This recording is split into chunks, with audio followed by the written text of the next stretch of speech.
بسم اللہ الرحمن الرحیم، السلام علیکم۔ آپ دیکھ رہے ہیں الف نیوز اور میں ہوں آپ کے ساتھ ماجد علی۔ شامل کرتے ہیں پاکستان اور دنیا بھر سے بریکنگ نیوز ہیڈ لائنز۔ امریکی صدر ڈونلڈ ٹرمپ کا ایک بار پھر غزہ جنگ بندی معاہدہ ہونے کا اشارہ، آج نیتن یاہو سے اہم ملاقات ہوگی۔ امریکی صدر ڈونلڈ ٹرمپ نے کہا ہے کہ غزہ امن منصوبے کی تجاویز پر اسرائیل اور عرب رہنماؤں سے بہت اچھا رد عمل ملا ہے۔ امریکی صدر کا کہنا تھا کہ تمام لوگ معاہدہ کرنا چاہتے ہیں۔ نیتن یاہو سے ملاقات میں معاہدے کو حتمی شکل دیے جانے کی امید ہے۔ تجویز کا مقصد صرف غزہ میں نہیں بلکہ مشرق وسطی میں وسیع امن تک پہنچنا ہے۔ ڈونلڈ ٹرمپ نے کہا ہے کہ تمام فریقین پہلی بار کسی خاص مقصد کے لیے متحد ہیں۔ پہلی بار کچھ خاص ہونے جا رہا ہے، یہ معاہدہ ضرور مکمل کیا جائے گا اور ہم یہ کر کے دکھائیں گے۔ امریکی صدر ڈونلڈ ٹرمپ کی آج وائٹ ہاؤس میں اسرائیلی وزیر اعظم سے ملاقات ہوگی۔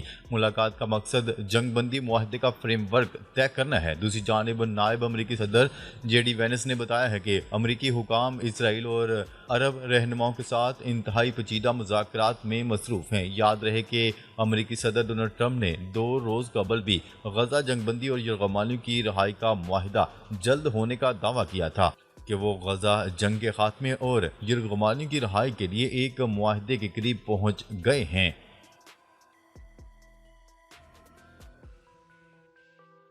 خبر کے اگلے حصے میں بات کرتے ہیں ایران کے افزودہ یورینیم کے ٹھکانوں کا علم ہے، نیتن یاہو کا دعویٰ۔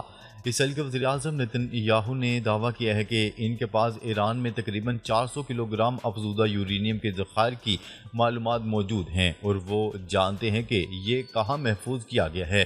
ان کا کہنا تھا کہ تل ابیب نے یہ انٹیلیجنس معلومات واشنگٹن کے ساتھ بھی شیئر کی ہیں۔ نیتن یاہو نے امریکی خبرساں ادارے کو انٹرویو دیتے ہوئے کہا، ہم یقینی طور پر جانتے ہیں کہ وہ کہاں ہیں اور ہمیں اس کے مقام کے بارے میں بہت واضح اندازہ ہے۔ بین الاقوامی توانائی ایجنسی کے مطابق موسم گرما کے آغاز میں ایران کے پاس 60% خالص افزودہ یورینیم کی 400 کلو گرام سے زیادہ مقدار موجود تھی۔ اس کے بعد اسرائیل نے ایران کے خلاف جنگ چھیڑی۔ واضح رہے کہ جوہری ہتھیار تیار کرنے کے لیے افزودگی کی سطح 90% سے زیادہ درکار ہوتی ہے، جبکہ ایران نے ہمیشہ اس الزام کی تردید کی ہے کہ وہ ایٹمی ہتھیار بنانے کی کوشش کر رہا ہے۔ ابھی تک یہ واضح نہیں کہ 60% خالص یورینیم ایران کا یہ ذخیرہ کس حالت میں ہے، جو جون میں امریکہ اور اسرائیل کے حملے کے بعد اس کی افزودگی کی صلاحیت کس حد تک برقرار ہے۔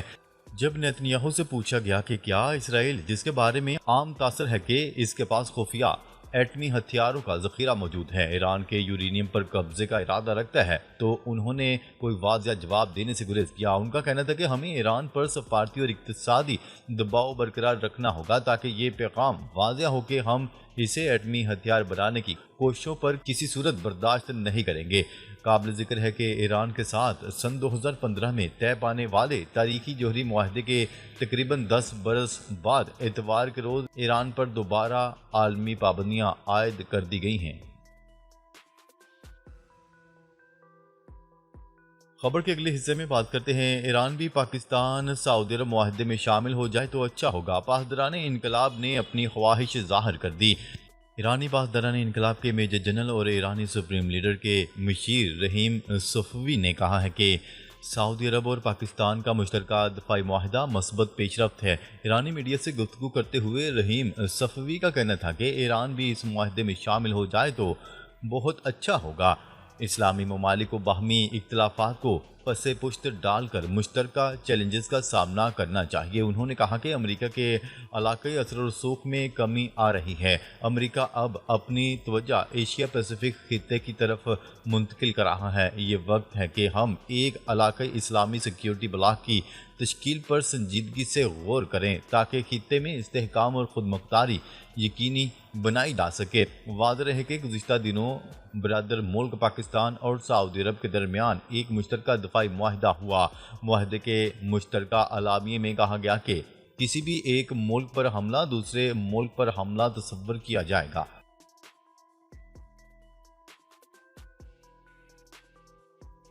خبر کے اگلے حصے میں بات کرتے ہیں روس کا یوکرین پر سیکیورٹی میزائل اور ڈرون سے بڑا حملہ، دارالحکومت کیف لرز اٹھا۔ روس نے یوکرین کے دارالحکومت کیف پر سینکڑوں میزائل اور ڈرون سے حملہ کر دیا، جس کے نتیجے میں 3 افراد ہلاک اور کئی زخمی ہو گئے۔ خبرساں ایجنسی روئٹرز کی رپورٹ کے مطابق اتوار کی صبح کیف اس وقت لرز اٹھا جب روس یوکرین پر حملہ آور ہوا۔ مبصرین نے حملے کو جنگ ہونے سے اب تک کا سب سے بڑا فضائی حملہ قرار دیا ہے۔ کیف کی فوجی انتظامیہ کے سربراہ نے ٹیلی گرام پر بتایا کہ دارالحکومت میں کم از کم 3 افراد ہلاک اور تقریباً 10 زخمی ہوئے۔ ہلاک ہونے والوں میں سے ایک کی شناخت 12 سالہ لڑکی کے طور پر ہوئی۔ یوکرین کے وزیر خارجہ کا کہنا تھا کہ روس نے ملک پر بڑے پیمانے پر فضائی حملہ کیا ہے، جس میں سینکڑوں میزائل اور ڈرونز شامل تھے۔ انہوں نے کہا ہے کہ یہ حملہ روس کے خلاف مزید سخت پابندیوں کی ضرورت کو اجاگر کرتا ہے تاکہ اسے اپنی جارحیت روکنے پر مجبور کیا جا سکے۔ وزیر خارجہ نے social media platform X پر لکھا کہ روسی صدر ولادیمیر پوٹن کو اس جنگ کو جاری رکھنے کا خطرہ محسوس کرنا چاہیے۔ روسی حملے میں کئی دیگر علاقوں کو بھی نشانہ بنایا گیا۔ حکام کے مطابق جنوبی شہر زیپوریزیا میں کم از کم 16 افراد زخمی ہوئے، جن میں 3 بچے بھی شامل ہیں۔ کیف پر ڈرون شہر کے اوپر سے گزرے اور کئی گھنٹوں تک اینٹی ایئر کرافٹ فائرنگ کی آوازیں سنائی دی گئیں۔ ایک عینی شاہد کے مطابق زوردار دھماکوں کی آوازیں بھی سنی گئیں۔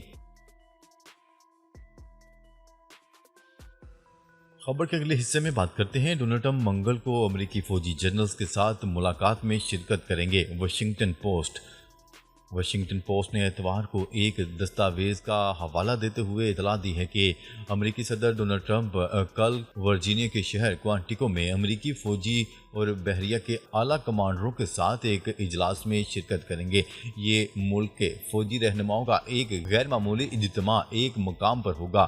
وائٹ ہاؤس نے ابھی تک اس ملاقات میں ڈونلڈ ٹرمپ کی اس شرکت پر کوئی تبصرہ نہیں کیا۔ خیال رہے کہ یہ ملاقات جنگی لحاظ سے بہت اہم ہے۔ امریکی حکام نے جمعے کے روز روئٹرز کو بتایا کہ وزیر دفاع پیٹ ہیگزت سے توقع ہے کہ وہ فوج میں جنگی روح کو برقرار رکھنے کی اہمیت پر بات کریں گے۔ وہ تقریباً 1 گھنٹے تک جاری رہنے والی ملاقات کے دوران دیگر مسائل پر بھی بات کر سکتے ہیں۔ واضح ہے کہ امریکی افواج جنوبی کوریا، جاپان اور مشرق وسطیٰ جیسے دور دراز مقامات سمیت دنیا بھر میں تعینات ہیں۔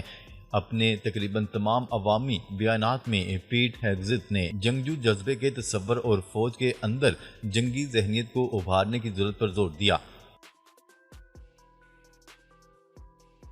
خبر کے اگلے حصے میں بات کرتے ہیں۔ گلوبل سموتھ فلوٹیلا کو غزہ میں پہنچنے سے روکنے کے لیے اسرائیل نے فوجی تیاریاں تیز کر دیں۔ اسرائیلی میڈیا کے مطابق اسرائیل نے سموتھ فلوٹیلا کی متوقع آمد کے پیش نظر فوجی تیاریوں میں تیزی کر دی ہے۔ یہ عالمی بحری بیڑا، جس میں 40 ممالک کے 500 سے زائد کارکن شامل ہیں، جلد غزہ کے ساحلوں تک پہنچنے والا ہے۔ اس دوران یہودیوں کا مذہبی تہوار یوم الغفران بھی منایا جا رہا ہوگا۔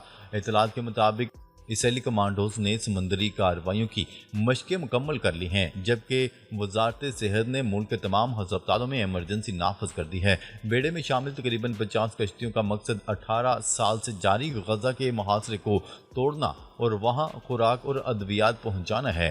اسرائیل نے تجویز دی تھی کہ امداد اشکلون، قبرص یا ویٹیکن کے ذریعے منتقل کی جائے، تاہم منتظمین نے یہ تجویز مسترد کر دی۔ رپورٹ کے مطابق بحری بیڑے پر پہلے ہی ڈرون حملے ہو چکے ہیں، جن میں 9 کشتیوں کو نقصان پہنچا۔ اس سے قبل جون اور جولائی میں بھی 2 کشتیاں اسرائیل نے روک لی تھیں۔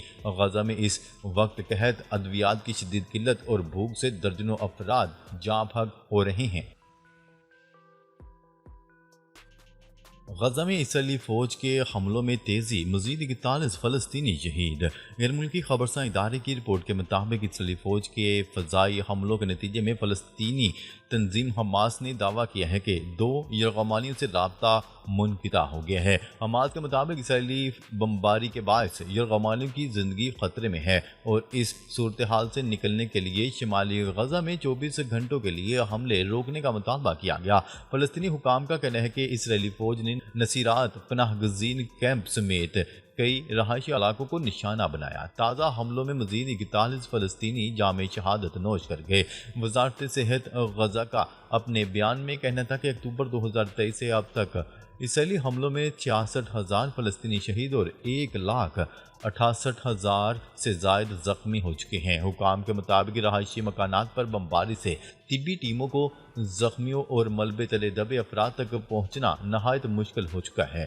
ناظرین، اب تک کے لیے اتنا ہی۔ مزید خبریں لے کر بہت جلد آپ کی خدمت میں حاضر ہوں گے۔ تب تک کے لیے اپنا خیال رکھیے گا۔ اللہ نگہبان۔